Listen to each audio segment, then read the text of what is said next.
ang Chocolate Hills ng Bohol. Alam niyo ba, isa sa pinakamagandang tanawin sa buong Pilipinas ang Chocolate Hills, kaya madaming mga turista ang pumupunta dito. Ang mga tsokolateng Bohol o Chocolate Hills ay isang anyong lupa sa Bohol. Ang mga Bohol ang nakakalat sa kabuoang lupa na 50 square kilometers. Nababalot ng mga luntiang damo ang burol at nagiging kulay tsokolate kapag tag-araw. Kaya naging ang mga tsokolateng Bohol o Chocolate Hills ang pangalan nito. Sikat na atraksyon ang mga tsokolateng Bohol o Chocolate Hills sa Bohol.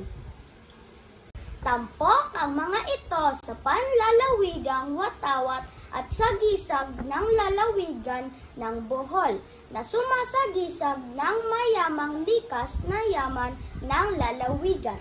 Tinatayang 1,268 ang pulutong mga Bohol na mas kilala sa tawag na Chocolate Hills.